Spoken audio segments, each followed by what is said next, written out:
ગુજરાત બોર્ડની ધોરણ 12ની પરીક્ષા રદ કરાઈ છે। ધોરણ 10 અને 12ના રિપીટર વિદ્યાર્થી અંગે જો કે હજુ કોઈ નિર્ણય આવ્યો નથી, તો પરીક્ષાઓ અંગે કેન્દ્રની ગાઈડલાઈન અનુસાર નિર્ણય કરવામાં આવશે।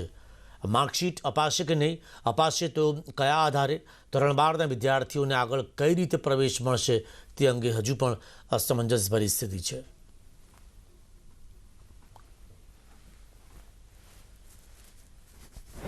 ગઈકાલે માન્ય પ્રધાનમંત્રીશ્રીએ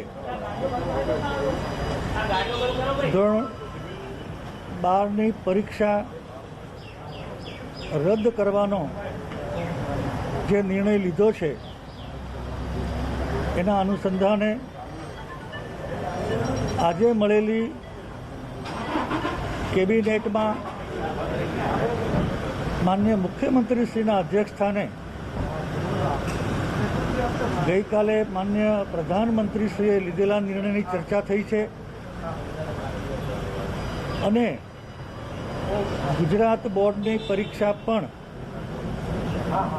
માન્ય પ્રધાનમંત્રીશ્રીએ લીધેલા નિર્ણય અનુસાર ગુજરાત બોર્ડની પરીક્ષા પણ રદ કરવાનો નિર્ણય લેવામાં આવ્યો છે। પરીક્ષાની આગળની કાર્યવાહી કેન્દ્ર સરકાર દ્વારા જે ગાઈડલાઈન બહાર પાડવામાં આવશે, એ ગાઈડલાઈન અનુસાર ગુજરાત બોર્ડ પણ આગળની કાર્યવાહી કરશે। એપ્રિલ અને મે મહિનામાં ત્રણેક વખત આ બાબતે લેખિત રજૂઆત કરી હતી કે ધોરણ 12માં પણ વિદ્યાર્થીઓને શક્ય હોય ત્યાં સુધી સંક્રમિત થવાના ચાન્સીસ વધુ હોવાથી તેમને બાકાત રાખવા, ને ખરેખર રાજ્ય સરકારે વિદ્યાર્થીઓની સુરક્ષા અને સલામતી માટે જે નિર્ણય લીધો છે, તેને અમે ખૂબ આવકારીએ છીએ। અમદાવાદમાં એમજે લાઇબ્રેરીના વાચકો માટે સારા સમાચાર આવ્યા છે। હવે વાચકો એપમાં માધ્યમથી પણ ઓનલાઈન વાંચન કરી શકશે। હવે લાઇબ્રેરીમાં મેન્યુઅલના જગ્યાએ તમામ સેવા ઓનલાઈન મળશે। સાથે જ વિશ્વના કોઈપણ ખૂણે વસતા જિજ્ઞાસુઓ તેનો લાભ કરી શકશે। તો ઘર બેઠા ઓનલાઈન પણ લાભ લઈ શકાશે। એટલું જ નહીં, લાઇબ્રેરીમાં પુસ્તક છે કે નહીં તે પણ જાણી શકાશે, જે માટે 4 લાખ પુસ્તકની માહિતી ઓનલાઈન મેળવી શકાશે। હાલ 350થી કરતાં વધુ ઈ બુક્સની વ્યવસ્થા કરવામાં આવી છે।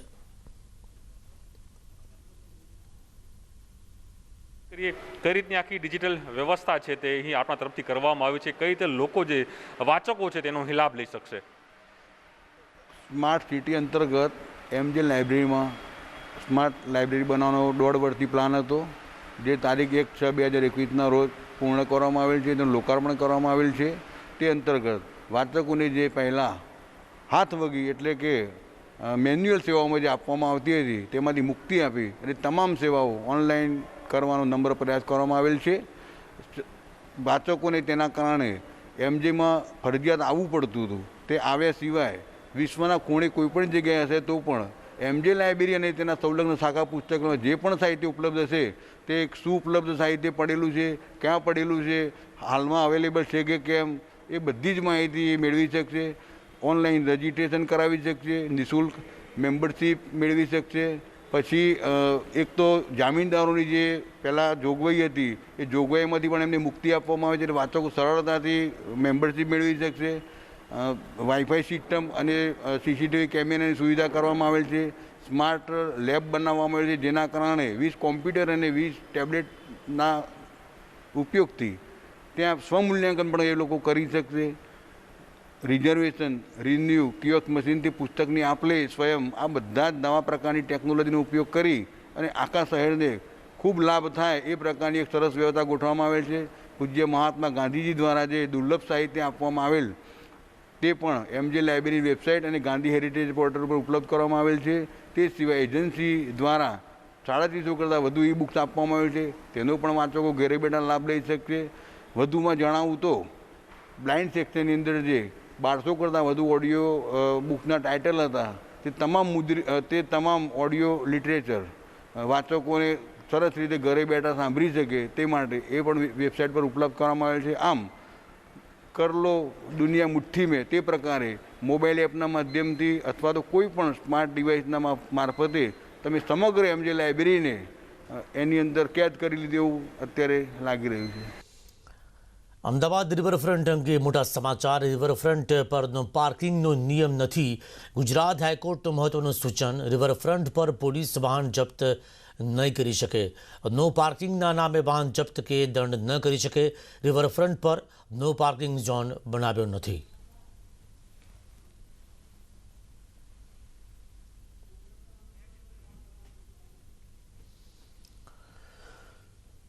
તો હાઈકોર્ટ અંગે મહત્વના સમાચાર। ઓનલાઈન રાબેતા મુજબ શરૂ થશે। હવે ફિઝિકલ કોર્ટ કરવા માટે હાલ નિર્ણય લેવામાં નથી આવ્યો। કોરોનાને કારણે અગાઉના PIL પર થતી હતી સુનાવણી। 7 જૂનથી ઓનલાઈન કોર્ટ રાબેતા મુજબ તમામ સુનાવણી ઓનલાઈન શરૂ થશે। તો 7મી જૂનથી ઓનલાઈન કોર્ટ રાબેતા મુજબ શરૂ થશે। કાર્યવાહી ઓનલાઈન રાબેતા મુજબ થશે। ફિઝિકલ કોર્ટ શરૂ કરવા હાલ કોઈ નિર્ણય લેવામાં નથી આવ્યો।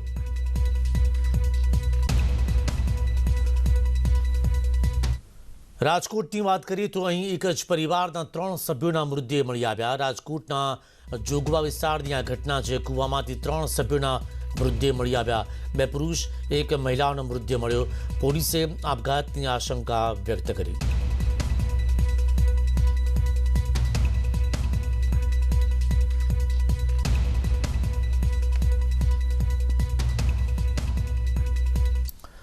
આ તરફ અમદાવાદમાં એક પોલીસ અધિકારીના ઘરે ચોરી થઈ।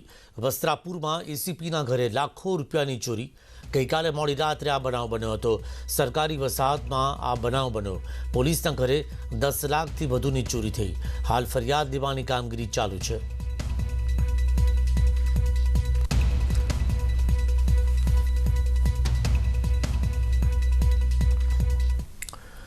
જૂથ અથડામણનો વિડીયો વાયરલ થયો છે। ગીર સોમનાથના નવા બંદરે બન્યો હતો આ બનાવ। લાકડી અને પથ્થરથી થયો હતો હુમલો।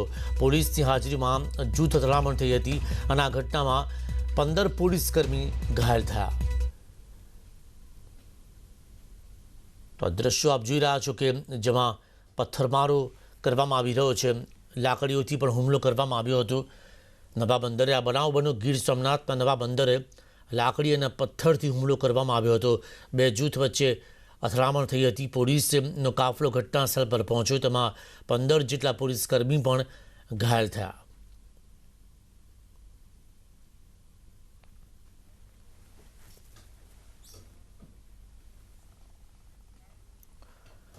પાટણમાંથી પકડાયો છે નકલી તબીબ। રાધનપુરના ઘોડ ગામમાંથી નકલી તબીબ પકડાયો। મકાન ભાડે રાખી હાટડી ચલાવતો હતો।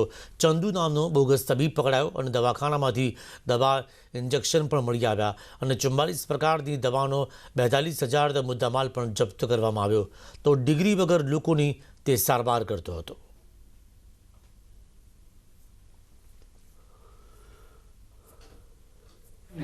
આજરોજ પંચો રૂબરૂ ત્યાં રેડ કરીને અટક કરવામાં આવેલો છે અને આઈપીસીની 419 અને મેડિકલ પ્રેક્ટિશનર એક્ટની કલમ 30 મુજબ તેની પર ગુનો દાખલ કરી આંધળીને અટક કરવામાં આવેલો છે અને રાધનપુર પોલીસ તેની તપાસ કરે છે। આ બાબતે દવાઓ ક્યાંથી લાવવામાં આવેલી હતી, કોના કોનાની સારવાર કરી છે, ક્યારથી આ વ્યવસાય કરે છે, આ તમામ વસ્તુઓની તપાસ હાથ ધરવામાં આવેલી છે। કોરોના કાળમાં લોકોના જીવની સાથે રમત થઈ રહી છે અને વધુ એક ડિગ્રી વગરનો ડૉક્ટર પકડાયો। દ્વારકાના સલાયા ગામમાંથી પકડાયો છે આ ડૉક્ટર। કોરોનામાં ડિગ્રી વગર લોકોની તે સારવાર કરતો હતો। તો દવાના જથ્થા સાથે 6,29,000નો મુદ્દામાલ જપ્ત કરવામાં આવ્યો।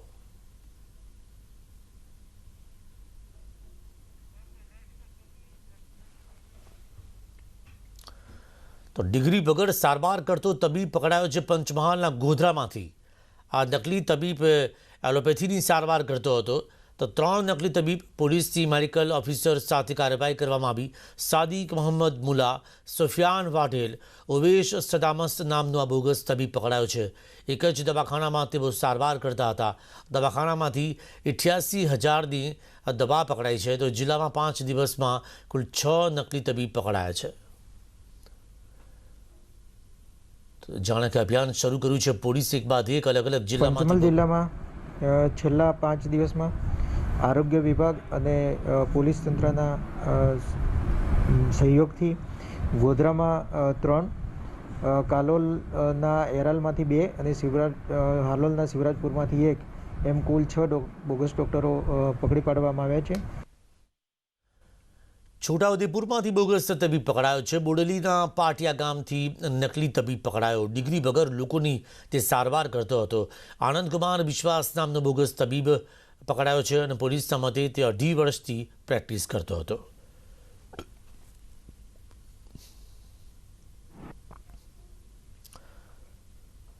તો નકલી તબીબ સકંજામાં આવી રહ્યા છે. દ્વારકા હોય, છોટાઉદેપુર હોય, પંચમહાલ હોય તો આ કે પછી પાટણ હોય, આ તમામ જગ્યાએથી પોલીસે નકલી તબીબને પકડ્યા છે. તેમની પાસે કોઈ પણ પ્રકારની ડિગ્રી નથી, મેડિકલની ડિગ્રી, અને આમ છતાં સારવાર કરતા હતા, લોકોના આરોગ્ય સાથે ચેડા કરતા હતા. તેમની પાસેથી લાખો રૂપિયાની દવાઓ પણ પકડાઈ છે. એલોપેથીની તેઓ સારવાર કરતા હતા. તો તેમની પાસે આ જે કુને જે તેમણે જે કેળવી હતી કે કોઈપણ વ્યક્તિની સારવાર કરી, તો અગાઉ શું તેઓ કમ્પાઉન્ડર હતા, શું તેઓ અન્ય કોઈ ડૉક્ટરની હાથ નીચે અગાઉ તેઓ બોય તરીકે કામ કરતા હતા, આ અંગે પણ પોલીસ તપાસ કરી રહી છે. તો આણંદમાં પણ કુલ 6 બોગસ તબીબ પકડાયા છે, જેઓ ડિગ્રી વગર પ્રેક્ટિસ કરતા હતા. નકલી તબીબો આણંદ, વિદ્યાનગર, આંકલાવ પોલીસના જે દરોડા પડ્યા તેમાં પકડાઈ ગયા. જિલ્લાના અલગ અલગ સ્થળે દરોડા પાડવામાં આવ્યા અને કોરોનામાં લોકોના જીવ સાથે તેઓ રમત રમતા હતા.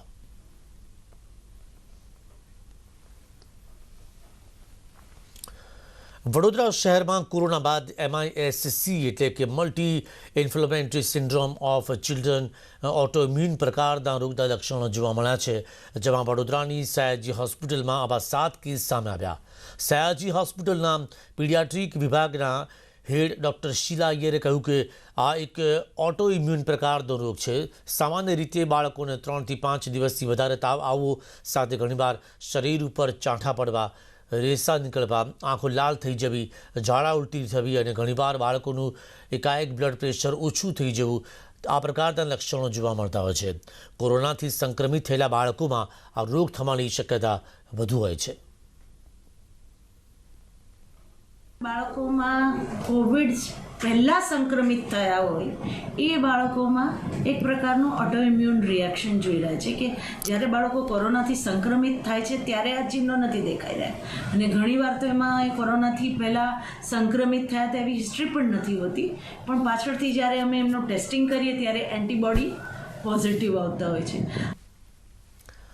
મેલેરિયા મુક્ત ગુજરાત 2022 અંતર્ગત અમદાવાદમાં જિલ્લા મેલેરિયા શાખા અને તાલુકા હેલ્થ ઓફિસના જિલ્લાને મેલેરિયા મુક્ત બનાવવા માટે કામગીરી હાથ ધરવામાં આવી છે.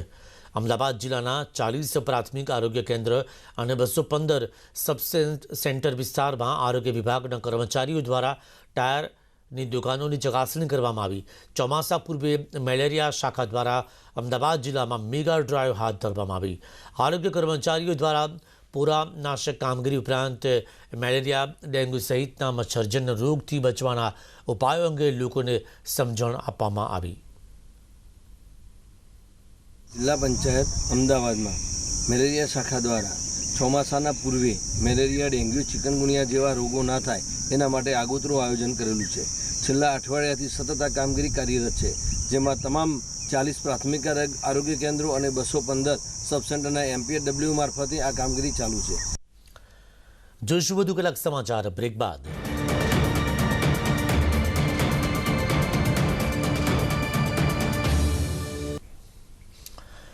Welcome back. ખેડૂતો બાદ સાગર ખેડૂતો માટે રાહત પેકેજ. ટાઉતે વાવાઝોડાએ કરેલી નુકસાની પર સહાય. સાગર ખેડૂતો માટે 105 કરોડનું રાહત પેકેજ રૂપાણી સરકારે જાહેર કર્યું. ઝાડ અને સામગ્રીમાં થયેલી નુકસાનીના 50% અથવા તો 35,000 સુધીની સહાય જાહેર કરવામાં આવી છે. નાની બોટ સંપૂર્ણ તૂટી ગઈ હોય તો નુકસાનીના 50% અથવા 75,000 સુધીની સહાય. નાની બોટમાં આંશિક નુકસાનીના 50% અથવા 35,000 સુધીની સહાય. શામલ ટ્રોલર, ડોલનેટર, ગિલ નેટરની પૂર્ણ નુકસાનીના 50% અથવા 5 લાખ સુધીની સહાય.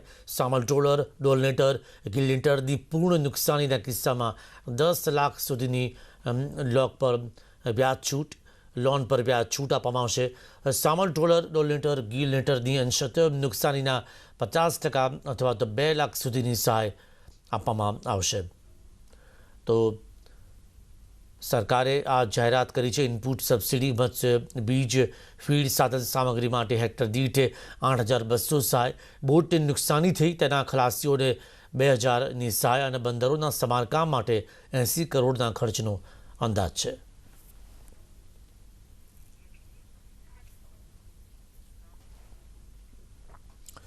છેલ્લા 60 દિવસમાં દેશના નાના વેપારીઓ અને વેપારમાં 15 લાખ કરોડનું નુકસાન થયું છે, જેમાં ગુજરાતના વેપારીઓને 75,000 કરોડનું નુકસાન થયાનો અંદાજ છે. Confederation of all India traders એટલે કે CAITએ જાહેર કરેલા રિપોર્ટમાં દાવો કર્યો કે કોરોનાના કારણે કેટલાક રાજ્યોમાં લગાવાયેલા લોકડાઉન તથા આર્થિક ગતિવિધિઓ પર મુકાયેલા નિયંત્રણોને કારણે 8 કરોડ નાના વેપારીઓએ નુકસાની વેઠવાનો વારો આવ્યો છે, જેની અસર આવા વ્યવસાયો પર નિર્ભર 40 કરોડ લોકોની રોજીરોટી પર થવાની આશંકા છે. દાવા પ્રમાણે વેપારીઓ ખર્ચ ઘટાડવા 30થી 40% કર્મચારીઓને કામ પરથી છૂટા કરવાની વિચારણા કરી રહ્યા છે. અહેવાલ પ્રમાણે છૂટક વેપાર કરતા વેપારીઓને 9 લાખ કરોડનું અને જથ્થાબંધ વેપાર કરતા વેપારીઓને 6 લાખ કરોડનું નુકસાન થયું. ગુજરાતના વેપારીઓને 75,000 કરોડ, મહારાષ્ટ્રના વેપારીઓને 1.5 લાખ કરોડ, દિલ્હીના વેપારીઓને 40,000 કરોડ, તો ઉત્તર પ્રદેશના વેપારીઓને 85,000 કરોડ અને મધ્યપ્રદેશના વેપારીઓને 45,000 કરોડ અને રાજસ્થાનના વેપારીઓને 35,000 કરોડના નુકસાન થયાનો અંદાજ છે. अब देश भर में व्यापारियों को मजबूर होना पड़ रहा है कि अब वो अपने एस्टेब्लिशमेंट एक्सपेंसेस जो ओवरहेड्स हैं उनको कम करें और उस क्रम में मजबूर होकर के न चाहते हुए भी अब व्यापारियों को अपने यहाँ काम कर रहे कर्मचारियों की छटनी करने पर भी मजबूर होना पड़ेगा. મોરબીના ટંકારાનો ઇમિટેશન ઉદ્યોગ હાલ કપરા કાળમાંથી પસાર થઈ રહ્યો છે.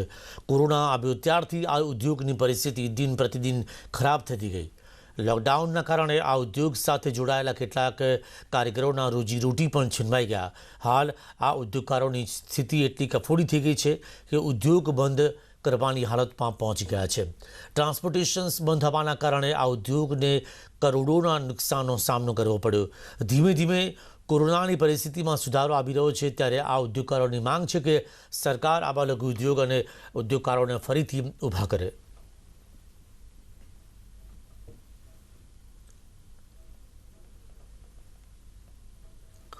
અત્યારે જે પહેલેથી લોકડાઉન આવ્યું હતું, પહેલું લોકડાઉન જે કોરોનાથી, તો અત્યાર સુધીમાં હવે કાંઈ એવો ધંધા ઉદ્યોગ રહ્યા નથી અને લગભગ 2,000 કુટુંબ જેટલા બધા બેરોજગાર થઈ ગયા છે. હું પોતે અહીંયા 20 કારીગર રાખતો, પણ અત્યારે એક પણ કારીગરને અમે પણ કામ દઈ શકતા નથી.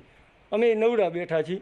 ગઈ સાલથી અત્યાર લગીની અંદર લોકડાઉન હતું, એમાં કોઈ માલ જ નથી ગયો અને કારીગરને પણ ઝાઝી તકલીફ છે અને અમારે પણ માલ પડ્યો રહ્યો છે અને પ્લસ ભાવ વધારા પણ એવા છે અને માલ એકબીજા રાજ્યમાં જતા નથી. ઓર્ડર હોય છે એ પણ કેન્સલ થઈ જાય છે. છેલ્લા 5 વર્ષથી કામ કરતા, પણ આવું ક્યારે મંદીનો માહોલ જોયો જ નથી. અત્યારે ઘર ચલાવવું પણ ખૂબ મુશ્કેલ છે. પછી 50-60 જણા જે રોજીરોટી મળતી અમારા નીચે, બરાબર, એ પણ બધાની પોઝિશન બહુ વીક થઈ ગઈ છે, કારણ કે અમારી પાસે જ માલ નથી, તો અમે શું એ લોકોને આપીએ એમ. પંચમહાલ કાલોડના રાબોડ ગામના ખેડૂતોને છેલ્લા 1.5 માસથી બીજ પુરવઠાના માટે આમ તેમ ભટકી રહ્યા છે.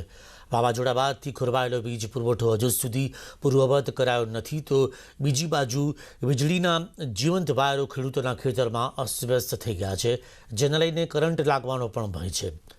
અલબા ફીડરની ડીપી સાથે 25થી વધુ ખેડૂતોના બીજ જોડાણ છે, જે અંગે વારંવાર વીજ કંપનીના અધિકારીઓને રજૂઆત કરવામાં આવી, પરંતુ હજુ સુધી કોઈ પગલાં લેવામાં નથી આવ્યા. જો વહેલામાં વહેલી તકે વીજ પુરવઠો પૂર્વવત કરવામાં નહીં આવે તો ખેડૂતોએ ધરણા કરવાની પણ ચીમકી ઉચ્ચારી. આ ટીસીથી 25થી 27 જેટલા ખેડૂતોને કનેક્શન છે અને લાખો રૂપિયાનું નુકસાન છે. અને અત્યારે અમારે જે ખેડૂતોને ખેતરોની સાફ સફાઈ કરવી હોય તો બી સી રીતે કરવી, આનું પણ બીક લાગે એવી પરિસ્થિતિ છે. આપને પણ જોઈ શકો છો કે કઈ પરિસ્થિતિ છે. વારંવાર રજૂઆત કરવા છતાં કોઈ પણ પ્રકારની કામગીરી થયેલી નથી. કદાચ જીબીને બહુ રજૂઆત કરે તો 10 મિનિટ ગાડી મોકલે, આઈને કાલો લઈને પહોંચી રહી હોય, નહીં લંગર ને એમ બધું ઉડી જાય. એનો પ્રોબ્લેમ શું કે 3 કટિંગ આ લોકોએ છેલ્લા 5 વર્ષથી અમારી ડીપી પર કર્યું જ નથી. એનું કારણ છે કે એ લોકો ઓન પેપર બધું દેખાડી દે, પણ અહીંયા અમે હેલ્પરસીને રજૂઆત કરીએ તો કે અમારા પર ગ્રાન્ટ નહીં, અમે સાહેબ ઘરના પૈસા કાઢે. પણ એ સાહેબનો વિષય છે, ખેડૂત તો અનપઢ ભણેલો ના હોય એટલે એ શું કરે. અત્યારે શું છે કે એટલી જાડીમાંથી બધા તાર ગયા છે 11 કેવીથી જે ટીસીએથી બધી લાઈનો છૂટી પડી ત્યાં કે એનો અમારે અત્યારે સાફ કરવી હોય તો પણ જોખમ છે અને બીક લાગે એવી છે. અને હવે 10 દિવસ પછી તો વરસાદ આવશે એટલે અમારે તો ત્યાં જવાનું નહીં રહે કે થઈ જઈશું તો એટલી બધી બીક લાગે કે આટલે કરંટ લાગી જશે, મરી જઈશું એમ. તો કોઈ અત્યારે વારંવાર રજૂઆત કરતા પણ કશું કરી શક્યા નથી એ લોકો. રાજ્યમાં વહેલા અને સારા ચોમાસાની આગાહી વચ્ચે નર્મદા નિગમ સજ્જ બન્યું છે. આ વર્ષે રાજ્યની જીવાદોરી સરદાર સરોવરને ફરી 138.68 મીટર સુધી છલોછલ ભરવાની સંપૂર્ણ તૈયારીઓ કરવામાં આવી લીધી છે. હાલ સરદાર સરોવરમાં 2037 મિલિયન ક્યુબિક મીટર પાણીનો જથ્થો ભરેલો છે અને જળ સપાટી 124 મીટર છે. હાલ રિવરબેડ પાવર હાઉસના 2 ટર્બાઇન ચાલુ કરી 24 કલાક ચલાવવામાં આવી રહ્યા છે. તો આ પાવર હાઉસ ચાલુ થતાં જ રોજના 1 કરોડ રૂપિયાની આવક પણ થઈ રહી છે. જોકે પાવર હાઉસ ચાલુ થતાં જ નર્મદા નદીમાં 31,000 ક્યુસેક પાણી છોડવામાં આવતા ચોમાસા પહેલાં નર્મદા નદી 2 કાંઠે વહેતી થઈ ગઈ અને ગોરા બ્રિજ પણ ડૂબી ગયો. હવે નર્મદા નદીમાં પાણી ભરાતા આવતા દિવસોમાં ક્રૂઝ બોટ ફરી ચાલુ થશે તેવી પણ શક્યતાઓ જોવા મળી રહી છે. હાલ નર્મદા નદી 2 કાંઠે થઈ જતાં ખેડૂતોના કૂવામાં પણ જળસ્તર ઊંચા થયા છે અને ખેડૂતો રાહત અનુભવી રહ્યા છે. ગુજરાતની જીવાદોરી સરદાર સરોવર નર્મદા ડેમમાં આજે પણ 124 મીટરની પાણીની સપાટી છે. ત્યારે આ 124 મીટરના પાણીના સપાટીને રહેતા આજે જે તંત્ર છે, તંત્ર દ્વારા જે રિવરબેડ પાવર હાઉસ છે જેના 2 ટર્બાઇન ચાલુ કરી દેવામાં આવ્યા છે, જેને કારણે નર્મદા નદી 2 કાંઠે વહી છે. કહી શકાય કે જે ભર ઉનાળે જે નર્મદા નદી સુકાતી હોય છે અને સૂકી ભટ્ટ નજર પડતી હોય છે, પરંતુ હાલ નર્મદા નદી જે છે 2 કાંઠે વહી છે. તમે જોઈ શકો છો તેમ દ્રશ્યોમાં કે જે ગોરા બ્રિજ છે, ગોરા બ્રિજ પણ જે ડૂબાડૂબ બ્રિજ કહેવામાં આવે છે, જે બ્રિજ પણ ડૂબાવાની તૈયારીમાં છે. જો કે આ બ્રિજ અન્ય એક બાજુમાં બ્રિજ બનાવેલો છે એટલે રાહદારીઓ માટે કોઈ તકલીફ નથી, પરંતુ હાલ તો જે નર્મદા નદી છે, નર્મદા નદી 2 કાંઠે વહેતા જે છેલ્લા 6 મહિનાથી જે ક્રૂઝ બોટની સેવા જે બંધ છે એ પણ હવે શરૂ કરી દેવાની વાત થઈ રહી છે. ત્યારે કહી શકાય કે જે આવનારા દિવસોમાં પ્રવાસીઓ છે એ પ્રવાસીઓને જે ક્રૂઝ બોટની સેવા બંધ હતી તે પણ જેનો પણ લાભો મળશે. અને હાલ તો જે નર્મદા નદી 2 કાંઠે વહેતા ખેડૂતો છે, ખેડૂતોને પણ થોડી રાહત થઈ છે. દીપક પટેલ, ન્યૂઝ 18 ગુજરાતી, નર્મદા. કેનાલની સફાઈ વગર પાણી છોડવામાં આવ્યું. ધોરાજીની ભાદર એક કેનાલમાં પાણી છોડવામાં આવ્યું. કેનાલમાં કચરો ભરાયેલો હોવા છતાં પણ પાણી છોડવામાં આવ્યું. તો સફાઈ વગર પાણી છોડાતા ખેડૂતોમાં રોષ જોવા મળ્યો. સફાઈ ન થતાં કેનાલના પાણી બહાર આવ્યા અને સિંચાઈની કેનાલના પાણીનો ભારે બગાડ થઈ રહ્યો છે. માઇનોર કેનાલ બ્લોક થતાં પાણી ન પહોંચી શક્યું.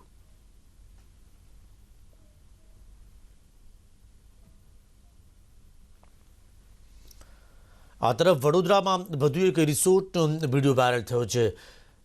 રોકટોક વગર ચાલી રહ્યા છે રિસોર્ટ. શહેરની આસપાસ બિંદાસ ચાલી રહ્યા છે રિસોર્ટ. પાદરાના માહી રિસોર્ટ બાદ વધુ એક વિડીયો વાયરલ થયો. વિરોધ ગામ પાસે હયાતી રિસોર્ટનો વિડીયો વાયરલ થયો છે, જેમાં સ્વિમિંગ પુલમાં લોકો હવાના પણ દ્રશ્યો સામે આવ્યા. કોરોના સંક્રમણ વચ્ચે વગર કોઈ રોકટોક આ રિસોર્ટ ચાલુ છે.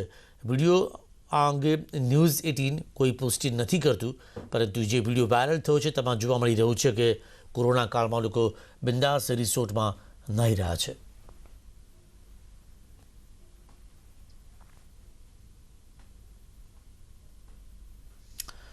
જૂનાગઢના પૂર્વ મેયરના પુત્રની હત્યા થઈ છે. પૂર્વ મેયર લાખાભાઈ પરમારના પુત્ર ધર્મેશ પરમારની હત્યા થઈ. 4 થી 5 લોકોએ હત્યા કરી હોવાની શંકા છે અને ચૂંટણીમાં બંદૂકથી હત્યા કર્યાની આશંકા સેવામાં આવી રહી છે. ઉચ્ચ પોલીસ અધિકારીઓ સ્થળ પર છે અને ધર્મેશ પરમાર પર હુમલો થતાં જ હોસ્પિટલ તેમને લઈ જવામાં આવ્યા હતા અને સારવાર દરમિયાન તેમનું મોત થયું. પોલીસે આસપાસના વિસ્તારના સીસીટીવી ની તપાસ કરી રહી છે કે આખરે હત્યા કરનારા વ્યક્તિઓ કોણ હતા, તેમની પાસે કયા પ્રકારના હથિયાર હતા અને તે પૈકી તેઓ કયા કયા વિસ્તારમાંથી ફરીને ધર્મેશ પરમાર સુધી પહોંચ્યા હતા અને તેમની હત્યા કરવામાં આવી.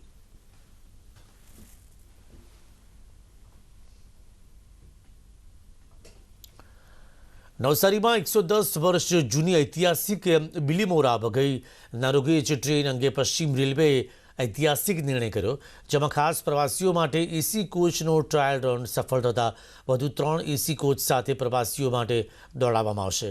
ટ્રેનના એસી કોચના દ્રશ્યો સૌ પ્રથમવાર ન્યૂઝ 18 ગુજરાતી પાસે આવ્યા છે. કોરોના કાળમાં પશ્ચિમ રેલવે દ્વારા રાજ્યમાં 11 સ્થળોએ દોડતી નારોગેજ ટ્રેન બંધ કરવામાં આવી હતી, પરંતુ નવસારીના બિલીમોરાથી જતી બિલીમોરા વઘઈ નારોગેજ ટ્રેન 110 વર્ષ જૂની તેમજ ટ્રાયબલ વિસ્તાર સાથે જોડાયેલી ઐતિહાસિક ટ્રેન હોવાથી તેને બંધ કરવાનો નિર્ણય મોકૂફ રાખવામાં આવ્યો હતો. હવે પશ્ચિમ રેલવેએ એસી કોચનો ટ્રાયલ રન કરાયો, જે સફળ થતાં વધુ 3 એસી કોચ સાથે દોડાવવામાં આવશે. તો એસી કોચના ટિકિટના દરની પણ સત્તાવાર જાહેરાત ટૂંક સમયમાં જ કરવામાં આવશે. ગાયકવાડી રાજમાં ડાંગના જંગલોમાંથી સાગી લાકડા લાવવા અંગ્રેજોએ આ ટ્રેનની શરૂઆત કરી હતી. જોકે કોરોના કાળમાં આર્થિક નુકસાનને કારણે 10મી ડિસેમ્બરે બંધ કરવામાં આવી હતી. તો બુલેટિનમાં અત્યારે બસ આટલું જ. નમસ્કાર.